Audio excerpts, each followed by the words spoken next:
제가 처음 한 시간은 이 행복이라는 주제를 가지고 여러분들 행복하시라고 행복의 선물을 드렸던 것이고, 이제 두 번째 시간은 제가 우리 정신건강에 대해서 좀 이야기하려고 그래요. 정신건강. 이 행복의 가장 밑거름이 되는 것이 실은 건강인데요. 이 건강에서도 특히 정신건강은 대단히 중요합니다. 정신건강에 대해서 이제 이야기를 말씀을 나누려고 그러는데, 혹시 궁금하신 거 있으면 어떤 내용도 좋습니다. 궁금하신 것이 있다면.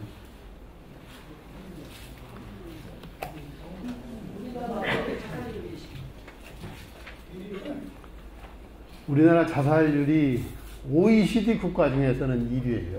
OECD 국가 중에. 우리보다 더, 물론 전 세계적으로 따지면 있는데, 전 세계적으로 2등인데,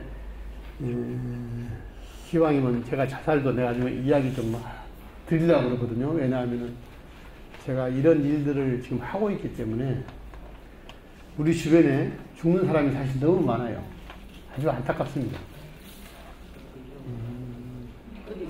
죽는 거 마음대로 못해요. 근데 할 수 있어요. 우리는 죽어보려고 해도 안 죽어지잖아. 그렇죠. 죽으려고 해도 잘 안 죽는데 많은 사람들, 안타까운 사람들이 많이 있습니다. 제가 그 좀 이따 강의하면서 좀 이야기 하려고 합니다. 이 살자에 대해서는. 또,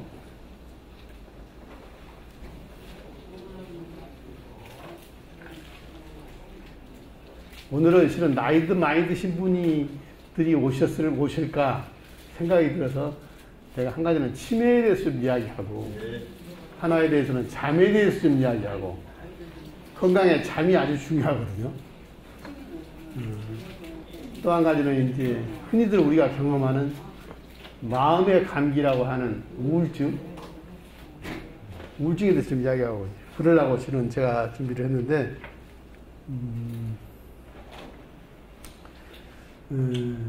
우리 사람을 이해할 때 성격을 이해하는 것은 대단히 중요합니다. 성격. 왜냐하면 성격이라는 것은 우리가 일생 동안 반복되는 행동 양상, 자기 모습이거든요. 일생 동안 변하지 않고 보여지는, 변하지 않고, 이게 변하지 않고 그러니까 이상해요. 근데 실은 변할 수는 있습니다. 노력하면. 그래서 결국은 모든 일들을 자기 성격대로 처리해요. 나한테 주어진 일을 결국은 자기 성격대로 그 일을 처리합니다. 그래서 성격이 중요해요.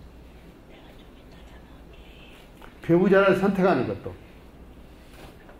또 주변의 친구들을 만나는 것도 다 자기 성격대로 하거든요.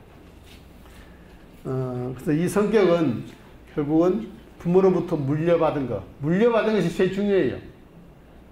부모로부터 성격을 물려받아요. 이게 저의 아빠 성격이 내가 저런 면들은 되게 더 마음에 싫어하는데 알고 보니까 나한테 있어. 왜? 물려받아서 있는 거예요. 물려받아. 물론 같이 살아서 닮아간 것도 있습니다. 닮아간 것도. 그래서 이 타고나는 것, 유전적으로 물려받은 것, 그 다음에 교육, 경험, 환경, 여러 가지 상호작용으로서 자기 모습이 형성이 되어 가거든요. 그래서 이것이 뒤에가 있네. 이걸 중간에 말씀드리려고 그러는데 뭐 같아요? 이거 2004년도에 일본 어떤 한 회사에 가니까 이게 선전해 놨더라고요. 그래서 내가 참 놀라워서 이 대리석을 이 물로 받쳐놨어요. 그래서 내가 한참 밑에를 봤어요. 속에 혹시 쇠가 아주 받치고 있지 않는가. 근데 없어요. 이 물로 이 대리석을 받쳐놨어요. 어? 야, 이 사람들 생각이 보통이 아니네. 뭔가 이렇게 변화를 주려고. 또 이 뒤에가요. 이 뒤에가 토마토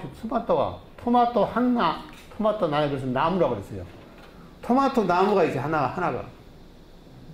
이 하나의 토마토 나무에서 10,000개 정도의 토마토가 있는데요. 10,000개. 근데 이것을 뭘로 해요? 이 물로 재배해요. 수동 재배인데 물로 재배를 해요. 그래서 야, 이 사람들이 많은 뭔가 변화를 위해서 많은 노력을 하고 있구나.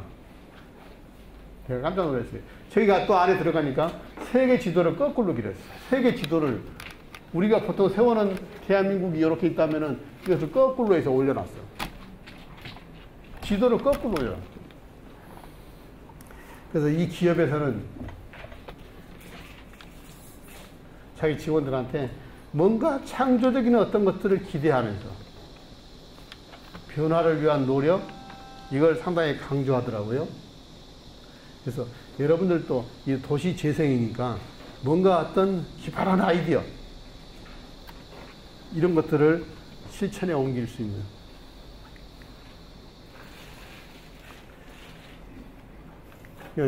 우리 성격의 대표적인 성격을 저는 세 가지라고 생각해요. 세 가지. 하나는 의존적인. 우리들은 어렸을 때부터 부모가 다 키워줬기 때문에 우리 인간처럼 오랫동안 부모로부터 도움을 받고 사는 동물은 없어요. 실제로 없습니다. 지금 부모들은 대학을 졸업시켜놓고도 결혼을 시켜주지, 취직할 때까지 끝없이 관심을 갖고 도와줍니다. 그러니까 사람이 이렇게 의존할 수밖에 없어. 의존적인 모습이라고 해서 어떤 것이 있거니? 자꾸 기대려고 그러고, 어떤 중요한 일을 결정을 못해요. 부모가 자꾸 데리고 키워놔서 학교를 선택할 때도 자기가 가고 싶은 데를 못 가. 엄마 눈치를 봐요. 엄마가 어디를 가게. 그래서 그 엄마 뜻을 따라버려요. 자기가 가고 싶은 데를 안 가. 시키는 대로 따라서 해요. 또 자꾸 보살핌을 받으려고 하고 도움 없이는 아무것도 할 수 없어요. 따라서만 잘하죠. 따라서. 중요한 결정을 못하고 혼자 있으면 뭔가 불편하고 버림받거나 혼자일까 되고 두렵고, 그래서 많은 양의 조언과 안심이 필요하다. 격려가 필요하다. 이런 것들을 의존적인 성격이라고 합니다. 어때요? 여러분들 마음에도 있죠? 뭐 이게 전부는 아니겠지만은 있어. 내 마음에도. 또 한 가지 대표적인 성격이 강박적입니다. 강박적. 이런 사람들은 모든 것을 철저하게, 완전하게 해야 돼요. 완벽하게. 흐트러지면 안 돼. 그 사람 집에 가면은 가구가 잘 정돈이 돼 있어. 책상도 반듯반듯해. 먼지가 있는 것을 못 봐. 또 자꾸 이 통제를 하려고 했어. 사람도 이렇게 조정을 하려고 해요. 사람들 자기 뜻대로. 그래서 이런 사람들은 융통성이라든지 개방성, 효율성이 상당히 좀 떨어지죠. 왜? 원칙대로 해야 됩니다. 그래서 지나친 의심, 조심 이렇게 많이 하고 세부적인 것, 지엽적인 것을 자꾸 추구하고, 그러다 보니까 지나치게 양심적이요. 이런 사람들은 빨간불에서는 절대 그 사람은 앞으로 못 가. 운전할 때 보면 잘할 수 있어. 꼼꼼하고. 그래서 이런 사람들은 자꾸 걱정해서 하니까 일에 매달려. 사회적 관습을 고수하고, 그래서 상당히 좀 어때요? 고집이 세. 자기 방식으로 다른 사람을 이렇게 조정해. 자기 방식대로 안 하면 불편해. 주어진 대로 해야 돼. 이런 것들을 강박적이라고. 어때요? 여러분들에게도 있죠? 이게 또 없을 수가 없어. 이게 없으면은 실은 일을 잘 못해요. 또 한 가지는 지나치게 감정적인 거. 자꾸 주변에 관심을 끌려고 하는 거. 그래서 극적인 표현, 과장된 마음의 표현.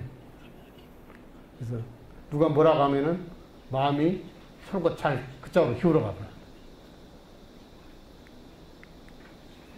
변하기 쉽고 관심을 찾고 추구하고 매력에 과도한 관심을 갖고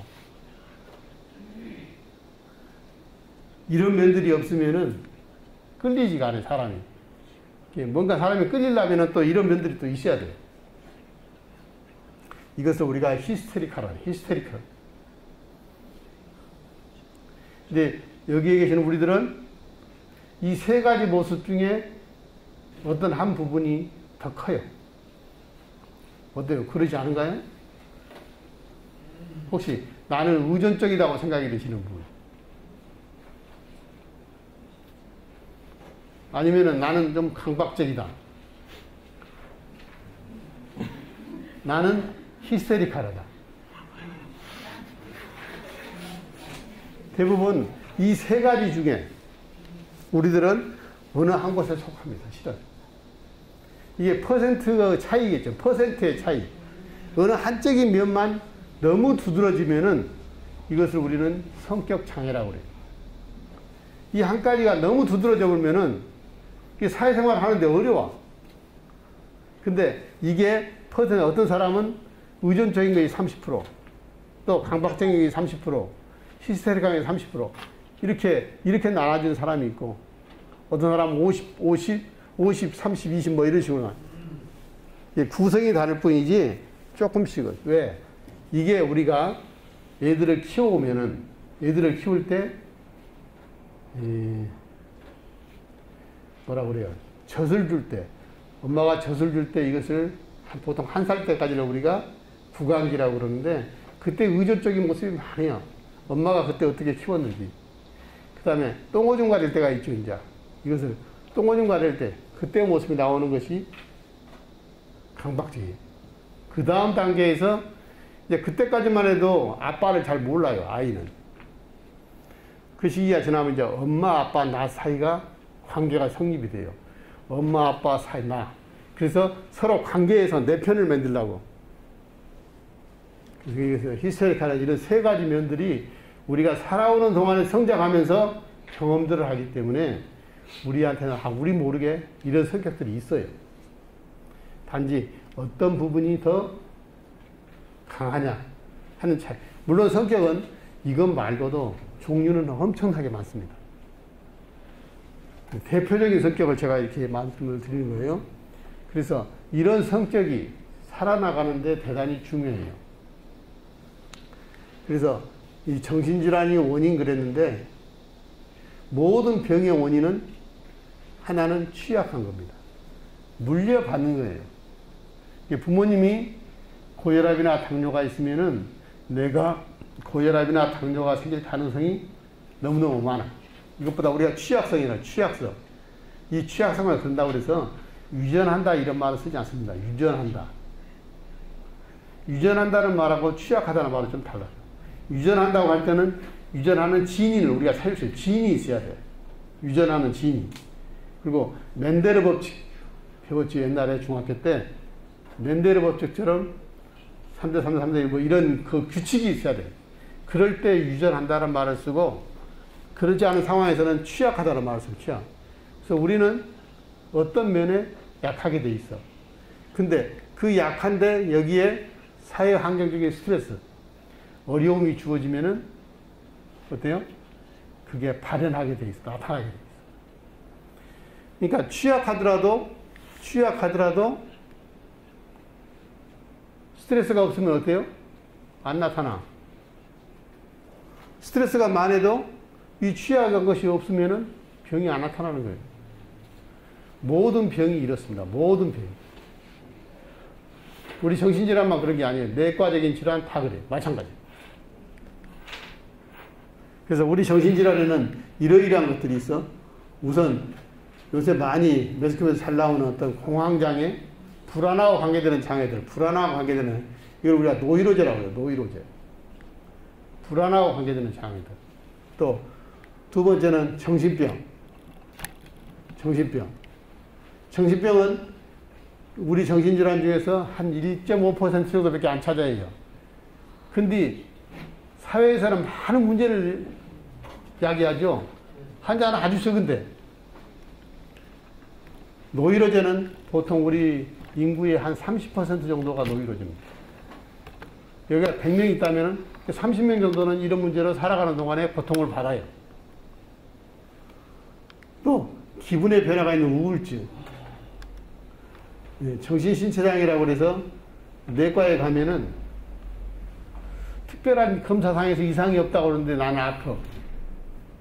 이런 것들은 정신신체장애라고 합니다. 검사상에서는 특별한 일이 없는데 되게 의사 선생님들이 심장이 좀 약하다, 위가 약하다 이런 표현을 많이 쓰죠. 이런 사람들은 되게 다 이런 가능성이 많습니다. 아까 인격장 이야기했고요. 그 다음에 중독. 우선 옛날에는 술 중독이 문제였는데 지금은 인터넷, 마약, 게임, 또 뇌에 문제가 생겨서 오는 치매, 또 그 외에 노인들한테서 오는 소아청소년에서 오는 성생활. 성생활에도 어려움이 있으면은 도움을 받으면 참 좋아요. 성생활에도 어려움이 있으면은 또 잠, 이런 문제들. 이런 것들을 통틀어서 우리가 정신질환이라고 합니다. 정신질환. 이게 정신질환하고 정신병은 다르죠? 정신질환 속에서 정신병은 극히 일부분이에요. 극히 일부분. 정신질환을 다 이렇게 통틀어서 합치면은 한 우리가 살아가는 동안 내내 한 절반 정도는 이것 때문에 고통을 받습니다. 절반 정도는. 사람이 살다 보면은 잠을 못 이루는 밤이 적어도 한두 번은 있어요. 없는 사람은 좀 이상하죠. 그래서 우리 정신의학에서 치료는, 정신과학에서 치료는 크게 말하면 두 가지입니다.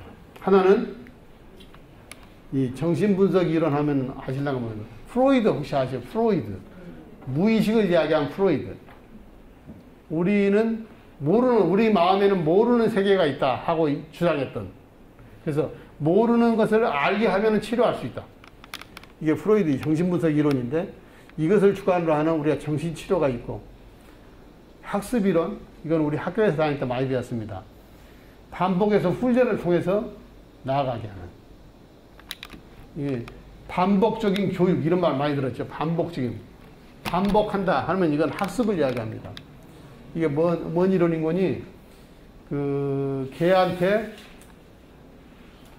먹이를 주면 침을 흘리죠. 그때 총하고 같이 총을 치면서 먹이를 주면은 어때요? 침을 흘려, 개가. 나중에는 먹이를 주지 않고 총만 쳐도 침을 흘려. 이게 학습한다는 거예요. 학습한다는 거.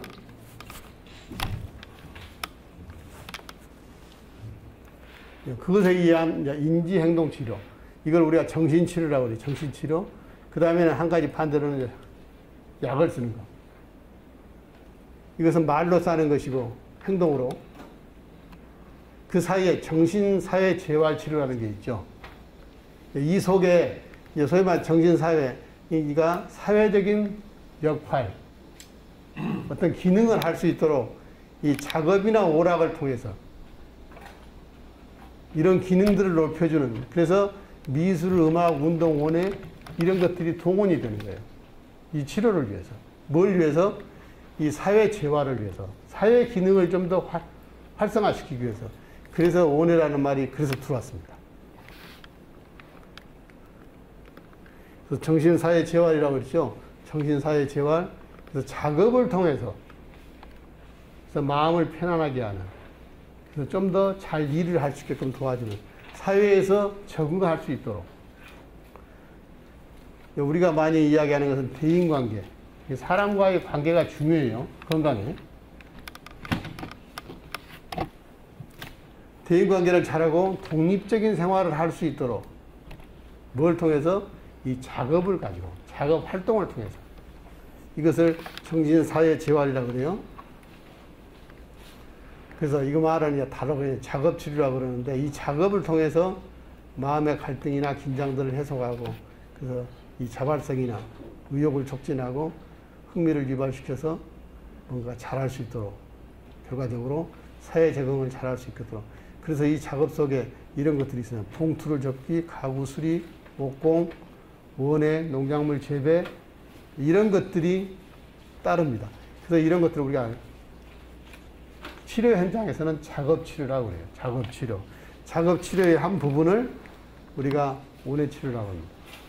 그래서 작업 속에 이제 한 원예, 지금 제가 실은 이 원예치료에다 원해하고 이 부분이 관계가 있을 거다 생각하고 제가 이걸 준비해 놨기 때문에 이런 것들이 있는데, 원해치료복지협회 보면은 이 원해치료라는 것은 식물을 대상으로 해서 원해 활동을 통해서 심리적, 사회적, 교육적, 신체적 적응력을 기르고 육체적 재활과 정신적 회복을 추구한다. 이게 써놨어요. 집에서 이 꽃을 가꾸는 것도 실은 상당히 치료적인 의미가 있습니다. 우리 의사의 관점에서 보면 그래요. 치료적인 관점에서 보면 그냥 즐거움을 위해서 하는 거하고 좀 다르죠. 오래 작업을 통해서 한다는 이야기고요. 그래서 이런 오래 치료를 통해서 운동이라는 그런 면이 있을 것이고, 심리적으로는 파종부터 수학까지 여러 가지 과정을 통해서 자신감을 증진시킨다. 성취감, 자신감을 증진시킨다. 또 예술치료적인 측면으로서는 어떤 작업을 통해서 작품을 만들고 정원을 가꾸고. 그래서 우리 일상에서 많이들 일어나고 있는 일인데, 집에도 우리가 이렇게 꽃을 어떻게 가꾸고, 병원에도 이 장식을 어떻게 하고, 그래서 치료적인 안정을 위해서, 발전을 위해서 어떻게 할 것인지. 네, 그래서 이 원해 치료를 통해서 얻을 수 있는 효과가 뭐냐? 이렇게 어떤 기술적인 것을 습득할 수 있고, 기술적인 것을 습득할 수 있고, 그다음에 정서적으로는 자신감, 자부심, 창의력, 뭐 이런 것들을 늘릴 수 있고, 신체적으로는 운동을 통해서 균형 감각을 일으키고, 또 사회적으로는 어떤 역할, 서로 관계, 이런 것들을 증진시킬 수 있다. 이 원해라는 것을 통해서 그렇습니다. 저도 실은 이 꽃들을 좋아해서 제 그 컴퓨터 속에 이런 꽃들이 있어요. 보면 좋죠. 보면은.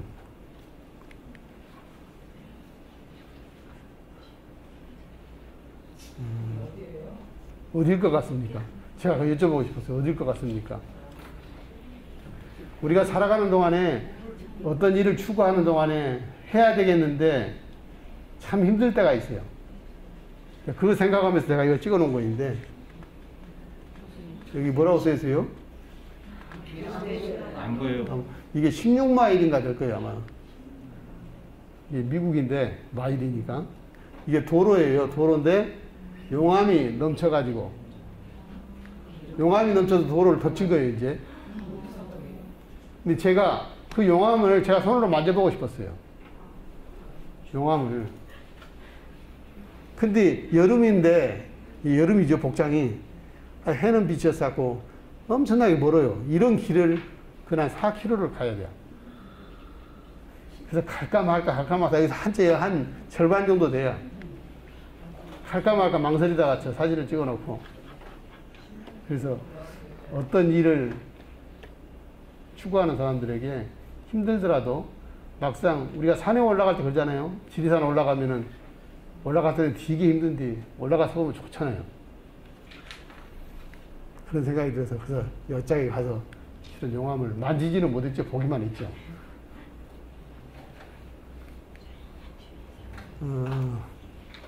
이게 이제 앞으로 우리가 이제 잘 사는 세대가 오죠, 지금.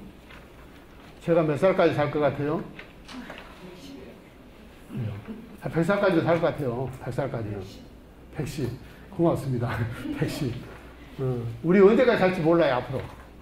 또 어떻게 변할지도 모릅니다. 우리 의료가. 우리 언제까지 살지를 몰라요. 지금 현재 익산도 마찬가지예요. 노인 인구가 훨씬 많아졌어요, 이제 점점. 보면은 평균 나이가 85세 여자들이, 남자들이 79. 남자가 이미 82세까지 왔어요, 지금. 점점 이 평균 나이가 올라갈 거예요. 젊은 애들은 잘 안 낳죠. 제 며느리하고 아들한테 적어도 둘이는 낳고 살지 않아. 이게 지금 이해가 안 되는 거예요. 둘이는 낳고 살자 그러는데 그게 잘 안 돼. 하나 낳고는 잘 안 날라고 했어. 앞으로 그러면 우리 인구가 어떻게 돼요? 점점 줄게 돼요. 소위 말해서 일할 수 있는 사람들이 없어지는 거예요. 그러니까 나이가 들면은 제일 문제가 되는 것이 나이가 들면은 이겁니다. 나이가 들면 몸이 약해지죠. 병이 와요. 저도 약을 먹고 있는 지가 그건 벌써 한 20년 됐는데. 그러니까 사람들은 살면서 점점 그 먹는 약이 종류가 많아져요. 애기 떨어지고. 왜 갑자기 그러지? 점점 먹는 약이 많아져요. 아픈 것도 아픈 것이지만은 가난이 문제인데 지금 우리나라는 그래도 옛날에 비해서 못 먹고 사는 사람은 없어요. 나라에서 먹고는 살게 해줍니다. 적어도 먹고 살게 해줘요. 지금 현재는. 나라 정책이 그렇게 돼 있어요. 그래도 용돈이 있어야 돼요. 내가 쓰고 싶을 때 써야 돼. 그래서 이 돈이 조금은 준비가 돼 있어야 돼요. 특히 그러죠. 그래서 애들한테 돈 다 주지 말라고 자꾸 여기서 교육하죠. 애들한테 돈 다 주지 말아라. 돈 주고 나서 애들한테 돈 다 쓰려면 힘들어. 제일 중요한 것이 외로움이에요. 외로움. 아까쯤에 배우자하고 짝을 잘 맺으라고 그랬죠. 뭔가 같이 할 수 있는 일을 만들어야 한다고. 이제 배우자가 떠나면은 삶이 달라집니다. 혼자서 산다는 것이 엄청나게 어려워요. 친구들도 있어야 되고요. 활동도 할 수 있어야 되고요. 그러니까 아프면은 혼자 있게 되잖아요. 아픈 뒤에 친구들이 잘 안 찾아와요. 이게 제일 큰 어려움입니다. 나이가 들어가면은. 그래서 이제 오늘 제가 하려고 했던 것은 이 세 가지인데 이게 대표적으로 우리한테 경험될 수 있는 일 중에 하나입니다. 우울증이라는 것은 뭐 뻔해요. 기분이 안 난다. 기분이 안 나. 살맛이 안 나. 의욕이 없다. 그래서 그것으로 인해서 여러 가지 일들이, 그래서 우울증이 심해지면은 일을 못해요. 일을 못해. 그래서 의외로 우울증은 의외로 많습니다. 그것이 오랫동안 지속하느냐, 어느 정도 심하냐, 그 차이지 의외로 많습니다. 보통 한 16% 나이가 들어가면 더 우울해진다는 거예요. 그러니까 젊은 사람들보다는. 어떤 사람들 잘하냐 하면은 이제 어려운 일들이 많이 있는 사람들, 지속적인 어려움, 안 좋은 일들, 아픈 것, 가까운 사람의 사망, 어떤 사고, 관계가 부족하는 경우, 이런 것들이, 그래서 이런 한 가지만 가지고 잘 오는 게 아니고요. 이런 것들이 서로 같이 겹쳐가지고 같이 올 때.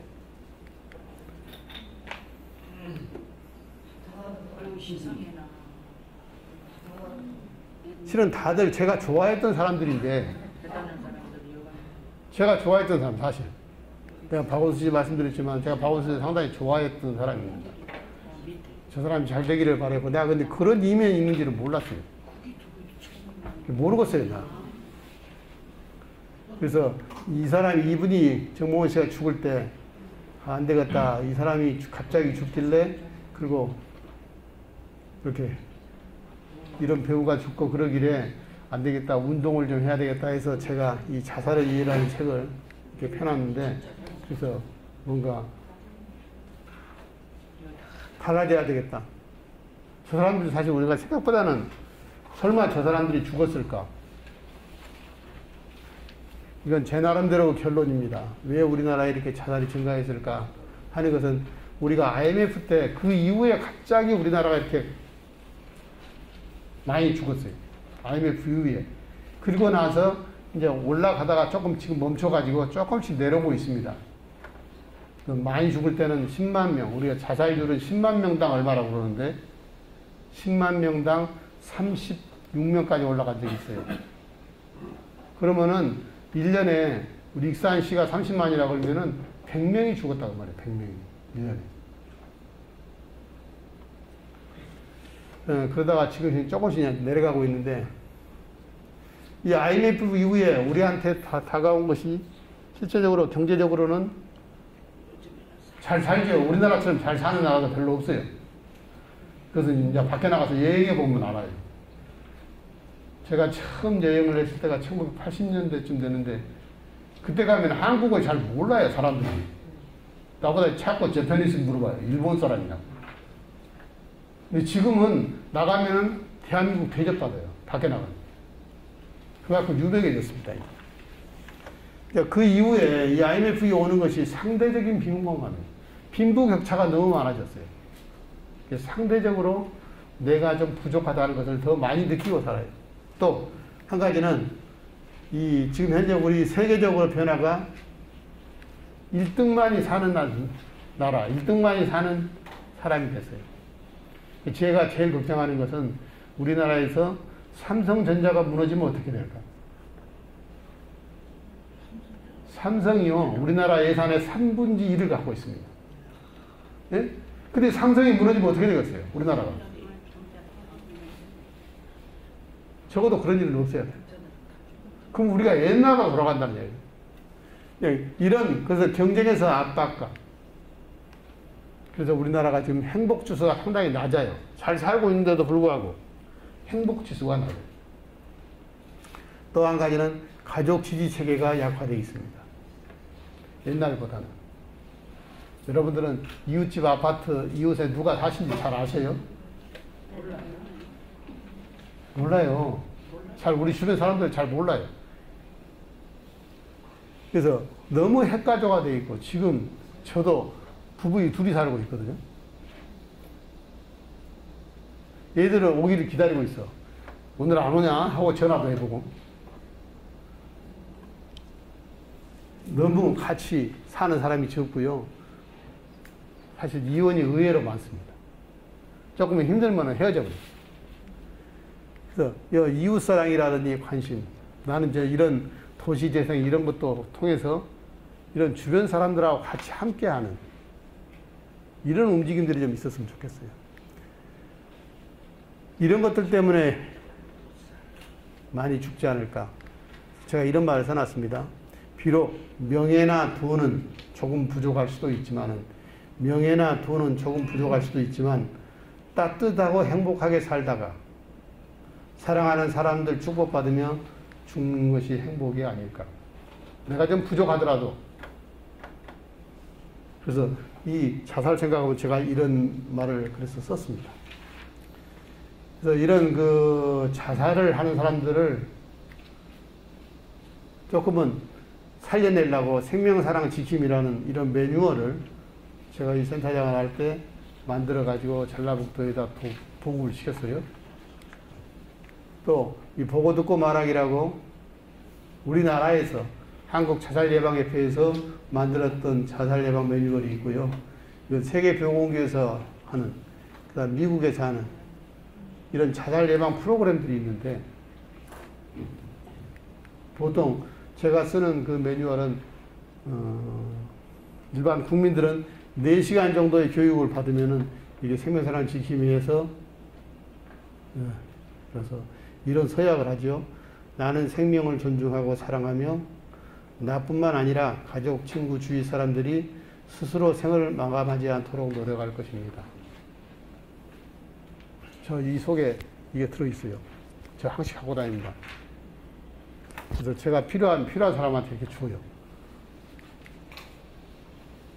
그래서 이런 일들을 지금도 전라북도 정신건강복지센터 홈페이지에 가면은 이런 일들을 하고 있다는 것을 알려줘요.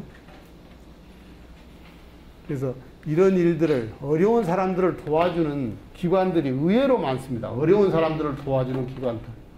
우리가 몰라서 도움을 청하지 못해요. 그 네트워크를 잘하는 게 필요해요.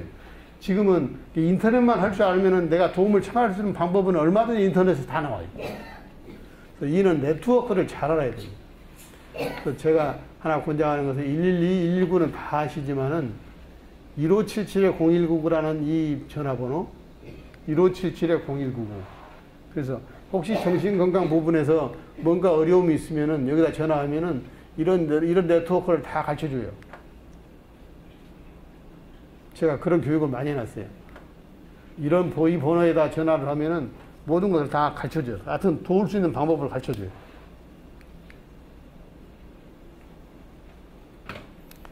이 그림도 간혹 잘 보죠.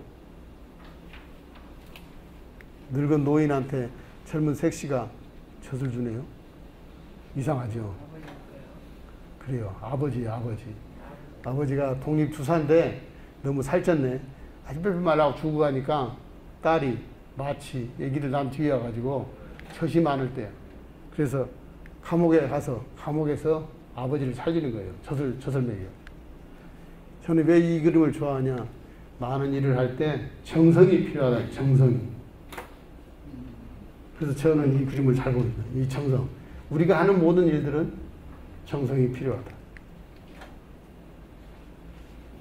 다음은 이제 치매 기억이 없는 거죠.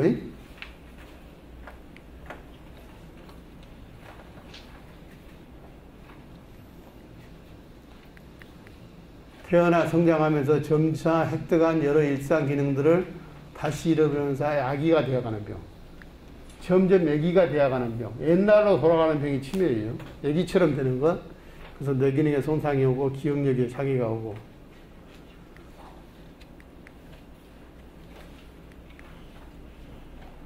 출생으로부터 이렇게 사망을 가는데 나이가 들어가면 훨씬 더 제일 많은 것은 이제 노인성, 나이가 들어가면서 오는 병이에요. 또 우리가 혈압 같은 것을 잘 유지시켜야 되는 것은 이게 중풍이 오면 안 돼요. 중풍이 오면은 나중에 치매가 올 가능성이 많아집니다. 중풍이 오면은. 또 그다음에 교통사고라든지 여러 가지 뇌에 영향을 주는 병들이 오면은 특히 술 많이 마시면 나중에 치매 올 가능성이 더 많아집니다. 술이 뇌에 더 많은 영향을 주기 때문에. 그래서 보면은 이렇게 그 뇌가 이렇게 잘 활동을 하고 있어야 되는데 안 하고 있죠. 이렇게. 그래서 이러면 이제 기억력에 문제가 생기는 겁니다. 기억의 가장 중요한 기관이 이거인데 기억 해마라고 여기는 다 이런 것들이 다 그대로 잘 유지가 되어 있는데 이거 보면은 없죠. 기억센터가 망가져 버리는 거예요. 이것보다 우리가 치매라고 합니다. 치매의 이렇게 변화 과정이고, 그래서 치매는 약을 먹으면은 상당히 보정이 됩니다. 보통 치매가 여기서 이렇게 해서 점점 기능을 못하고 이제 죽어가는데, 결국 치매 자체는 치매 가지고 죽지는 않아요. 이 치매가 있는 사람들은 나중에 자기 관리를 못하니까 결국은 폐렴으로 또는 골절이 온다든지 이런 합병증으로 돌아가시죠. 그래서 우리가 보통은 우리가 이제 MMS라고 치매 검사하는 그 스케일이 있는데 이 30이 정상인데 보통 한 24부터는 치매라고 생각을 해요. 근데 이게 점점 이렇게 내려가거든요. 그 기능이. 근데 약을 사용하면은 이렇게 정상으로 돌아와야 되는데 잘 안 돌아와요. 약은 치료약이 아니야. 지금 현재 우리가 쓰고 있는 약은 치매가 진행되는 것을 좀 멈춰주는 약. 진행되는 것을 좀 서서히 진행되게 하는 그 정도의 약이. 그래서 약을 먹으면은 이 정도 선에서 그대로 이렇게 갈 수 있도록. 어떤 사람은 약을 먹어도 이렇게 점점 내려가는 사람도 있어요. 치매약이 물론 조금 더 지나면은 이것도 달라질 거예요. 더 좋은 약이 나올 수 있어요. 우리 의료는 어떻게 바뀔지를 몰라요, 사실.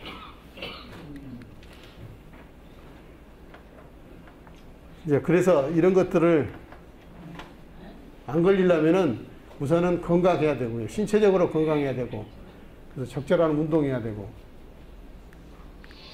근면 절주, 이런 병들이 고혈압, 당뇨, 심장병 이런 것들을 철저히 치료하고, 머리를 다치지 않도록 하고, 하여튼 좀 이상하면은 빨리 진료를 받고요. 중요한 것은 모든 예방에서 즐겁게 사는 거예요. 즐겁게 사는 거. 건강을 유지하는 가장 좋은 방법은 즐겁게 사는 거예요. 그래서 행복하는 거예요. 전라북도에 치매센터가 있죠. 치매센터. 보건소에도 치매 안심센터가 다 있어요. 궁금하면 거기 가서 여쭤봐도 됩니다.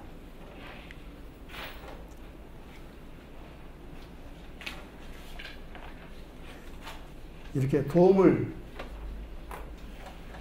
청하는 사람들에게 어떻게 도움을 줄까 하는 것은 졸탁, 병아리가 알을 깨고 나올 때 어떻게 나온 줄 아세요? 속에서 병아리가 나 이제 세상으로 나가고 싶어요 하고 아니 똑똑 두드린대.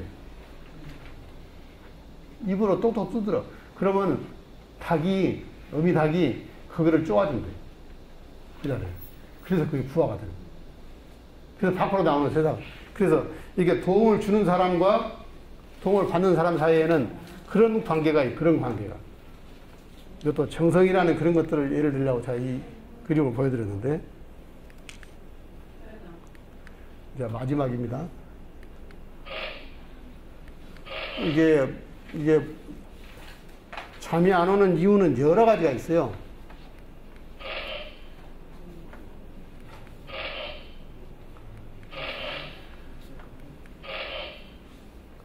이렇게 여러 가지 많은 상황에 여러 가지 이유가 있어. 그러니까 알아봐야 돼요.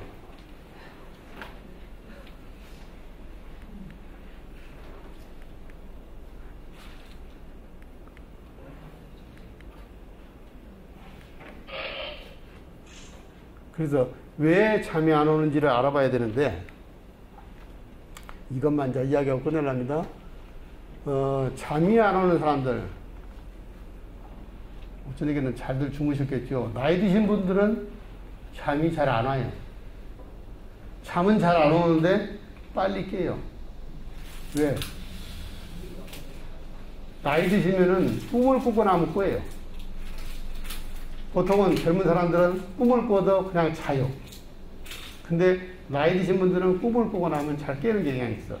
비교적 나이 드신 분들은 잠이 얕아요. 젊은 사람은 잠이 깊어요. 그래서 얘들은 뛰면서 다른 침대로 옮겨도 그대로 자요. 근데 어른들은 문만 열면 깨요. 이 잠이 그렇게 돼 있습니다. 이런 줄 알고 살아야 돼요. 나이 드신 분들이 젊은 사람처럼 잠을 자려고 하면 안 돼요. 그것은 우리한테 주어진 조건이에요, 조건. 그걸 받아들이고 살아야 되는데, 항상 마음에서는 젊은 사람처럼 자고 싶은 거예요. 제 친구 중에 한 명도, 여기 모기업 사장인데, 잠을 못 자니까 점점 망가져 버린 거예요. 그것만 생각하고 살아요, 하루 내내. 올챙이 잘 자야 됩니다. 올챙이 잘 자야 됩니다. 약을 먹으라고 해도 약은 안 먹었어. 약은 먹기 싫대요. 그래서 여기서 제일 중요한 것은 이런 잠의 특성을 알고 내가 받아들여야 되고요. 낮에는 즐겁게 활동하고, 낮에 자면 안 돼요. 어쩌게 못 잤다고 해서 낮에 자면은 또 못 자요. 여러 가지 이유들은 있는데, 잠도 건강에 아주 중요합니다. 너무 욕심 부리지 마시고,